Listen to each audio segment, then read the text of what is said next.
Welcome back, everyone, to another episode of Innovation Alley. We're your hosts. I'm TowelManPurple. I'm Bjorn. And today we have piled up two different ideas, put them on paper, or Dreamborn, I should say, with two separate themes. One of them being princes and princesses, and the other being about pirates. To kick us off right away, Bjorn, tell us about these princes and princesses in Amber Steel. Well, it's quite simple. If you scroll down to the items, you'll see that we have Queen's Sensor Core and King's Sensor Core. Okay. Like 4 of each, because this deck is just filled with both princess and princesses. It makes sense. There's synergy for both. Exactly. So, we got Kida and Mulan and Simba as the 1-drops. Kida for the shift, Mulan and Simba for the card filtering. Right. We got Grand Duke here. That strengthens all of our characters. All of our characters are royalty and will be strengthened, which is pretty good. For example, we got these 2-cost bodyguards here, both Simba and Kida. But if you have a Grand Duke out, they are 3/3s instead of 2/2s, and that's, pretty powerful. Right. We got this uninkable Moana 3-cost, which has a really good stats, for being what she is, and we don't have that many uninkables anyway, so it's fine. I agree with that. It's just requesting or attacking. It's also a great Rapunzel target, too. Oh yeah, because it has 4 willpower. And so is Simba, the 3-cost Simba, which draws a card when you banish something in a challenge with it.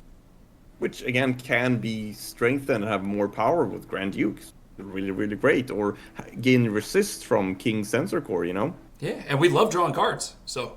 Yeah, it's awesome. And then we got the Prince, which is a bodyguard that already has resist and can gain more resist with the King's Sensor Core. And just super nice. And it can also quest for 2. So, That's very relevant. Resist 2 is, huge. Yeah, and then we, of course, got Rapunzel. Stable. Yep, absolutely. So we can heal up those bodyguards or those, Moana or Simba, perhaps. Then we got the big shift Kida. Card's a monster. Absolutely. You shift her in. We got 8 small Kidas, with the 1-drop and the 2-drop bodyguard. So she can shift onto either of those, and everything just has no strength, so you can quest safely without having to worry. Yeah, I guess the only challenge is making sure not to play it into Ruby Sapphire, but everything else is pretty good against, because the rest of the meta is basically steal and X whatever the hidden variable is for the second color. Yeah, absolutely. And if you're meeting a challenge deck, then that deck can't really challenge, can it? Definitely not. Yeah, just make sure not to play it into a big Sisu. For sure. Yeah, that's the tough part. Yeah, and to round it out, we also have the Shift Simba, of course. And this card is a 4/4, the quest for 2. At the end of your turn, if this character is exerted, you may ready your other characters. So the reason why this is in the deck is, simply in case you have a wide board and you might have bodyguards, you might not have bodyguards, or they might just not be enough, Right. So Simba will be the only thing that is able to be targeted by challenges. If he is exerted, everyone else will stand up and be out of harm's way. So it's kind of like a super bodyguard, because even when he's gone, the others are still protected. Right. And considering we have both a 1-drop Simba and a 3-drop Simba here, we have 8 shift targets. No, I'm going to correct you on that. You have 1-drop, 2-drop, and 3-drop. You have 12. Right. I have 12. Yeah, so you can... Don't worry about, it's an uninkable 5-cost. No, it's not. You can always shift him. You're always going to have a small Simba. Don't worry about it. Right? You probably open your hand with at least one Simba in it. Oh, yeah, for sure. Statistically. Right. And then, of course, we have the sensor core, as I mentioned earlier, the Queen Sensor Core that you gain a lore if you have a princess. and the King's Answer core is that all the Prince characters get resist, and both of them have the ability to pay 2 and exert them to look at the top card of your deck, and if it is matching the core, then you get to draw that character.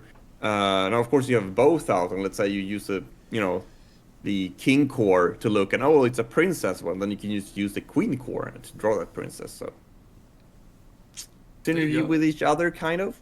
If you miss with one, you'll hit with the other. Yeah, I can see that.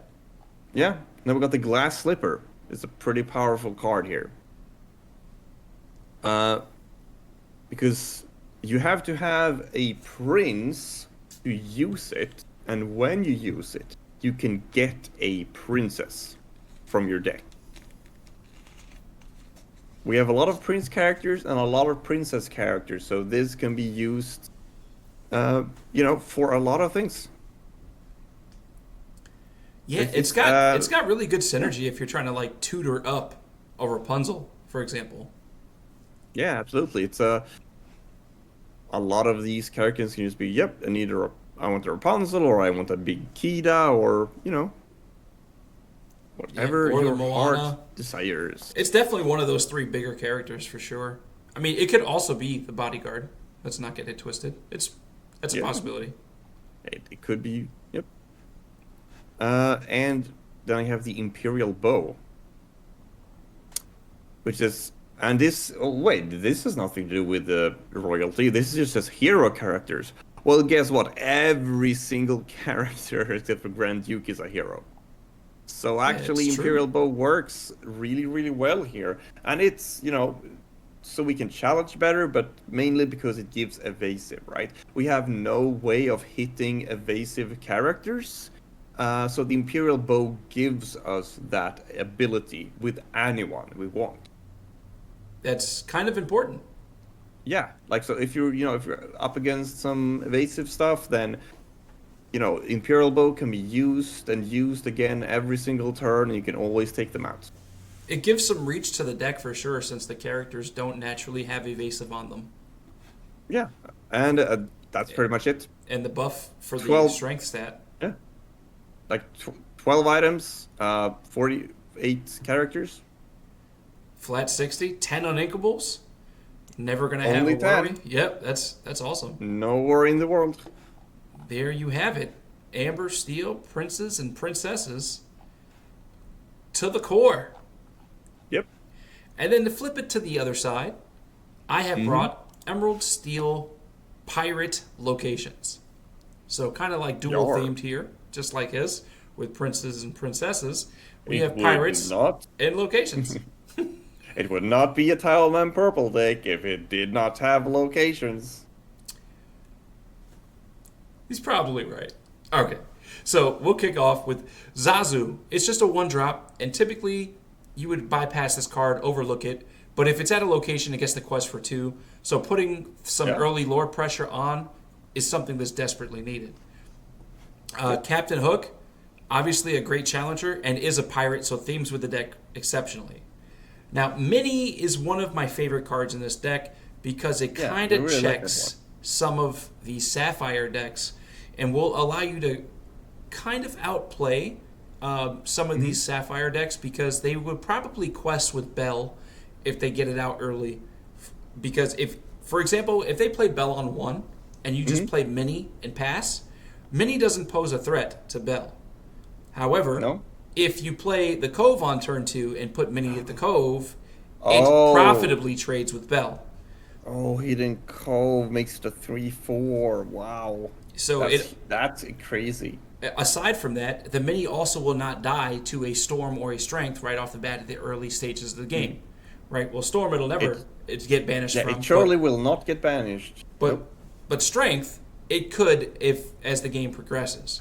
Oh, yeah. But now, as a 1-drop, I mean, having 3 willpower on a 1-drop is always nice. Yes, and it's not like your standard 1/3, like your 1 strength, 3 willpower, and 1-drop. This one has the ability of increasing the strength. So that was the advantageous selling point for me. Now, with the Calhoun, obviously, everybody knows that playstyle, why we play this card. It's got resist. It's a 3/2. If it profitably whether it's profitable or not, actually, when it banishes something in a challenge, you gain 2 lore. Cards cracked. No problem. Same thing with Doc. 2 cost. It's when you empty your hand, you're basically getting to this card, so that way you can discard whatever's left if you have anything left to draw 2 cards and just refuel yourself in the game. You're trying to keep your card economy up. Mr. Smee, also quite similar. Great statted character. It's a 2 cost 3/3, a quest for 2. But in this particular deck, it also happens to be a pirate, so it themes well. It themes well with the rest of what we have going on. Prince Philip. It is a 3 cost 3/2 quest for 2 with ward, which makes it difficult for any of the decks to deal with, because most of them, great. Yeah, most of them do not have any area of effect damage anymore. So Grab Your Swords is less likely to come out and take this card off the table from you, and just poses a real threat. They can actually just quest for 2 at will. Now we have Billy Bones also, 3 cost 2/2 the quest for 2. But whenever this character is banished, you may choose and banish a item or location, which could end up being relevant in the meta that we are currently in, which also themed is a pirate as well. So kind of cool synergy there. John Silver, if we're playing a location deck, it kind of seems like it may go hand in hand to John Silver as long as you have a good amount of locations, in which we do, as well as John Silver also being a pirate. Then obviously the benefit of gaining resist and extra lore pips per location makes this card the powerhouse of the deck. Then we also have the 4 cost Daisy Duck, which is also a pirate and a captain. And she quests for 2 as a 3/3 statted character, but whenever one of your pirates quests while at a location, you can draw a card for each one of them to do so. Now, being that a third of our deck are pirates, and the majority of our locations have an equip cost of 1 to get to the location, to move there, then it's kind of certain we're going to be able to draw cards at some point. Yep, that sounds like a lot of cards being drawn.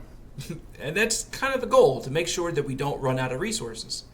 Because these control decks that are in the current meta kind of prey on running you out and just mopping the floor with you afterwards. Now, onto these locations, you have your standard 1 cost location with a 4 willpower in DeVille Manor. It gives you 1 lore pip every turn. Then you have the 1 cost Hidden Cove, which literally gives an additional strength and additional willpower to every character on it, which really messes up the math when challenging, whether you're being the challenger or being the challenged. It makes it really difficult for the opponent to try to see it if you're concealing the card until the turn you're challenging, or for them to deal with math differently the turn you play it, because they had already probably started mapping out their turn. Now, the Bayou, even though it has a small willpower of 3, still has an effect that is worthwhile, because if you put a character there, when it quests, you can draw and discard a card, which if you're looking for something better, or if you have 2 docks in your hand, unfortunately, you can get rid of one and try to get into something else that would be more beneficial to empty your hand out to have the most profitable dock possible. Then the 2 cost Nottingham. Meanwhile, Bayou also has a lore pip. The 2 cost Nottingham is a 6 willpower location, and also has a lore pip. And it's vanilla. There are no extra added text to this card, no attributes. It's just 6 willpower, 1 to move to, 1 lore pip. And then last but not least, we have 4 7 Dwarf Mine. Also 6 willpower, 1 lore pip.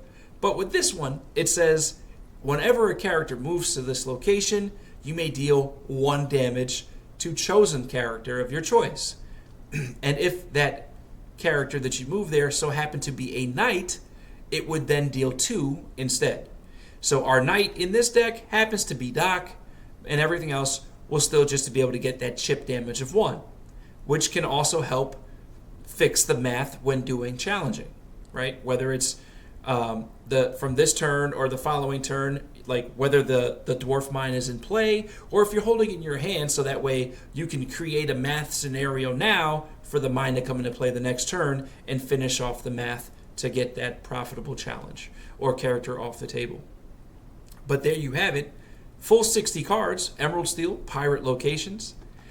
and the wonderful 60 card Princes and Princesses. He almost got me saying his lingo. And also 60 cards. So his 10 uninkables, and this one had 8. So both of these decks very, very capable of never having inkability issues, and it seems like they're both very low to the ground in casting cost for the ink. So being his 5 costs have a shift of 3, that means that theoretically nothing in the deck costs more than 3, and in the pirate locations, the only card that costs more than 3 is Daisy Duck. Thanks for tuning in to another episode of Innovation Alley. If you haven't done so already, please hit that like button, subscribe to the channel, and stay up to date on all the new content. Until the next one, keep innovating.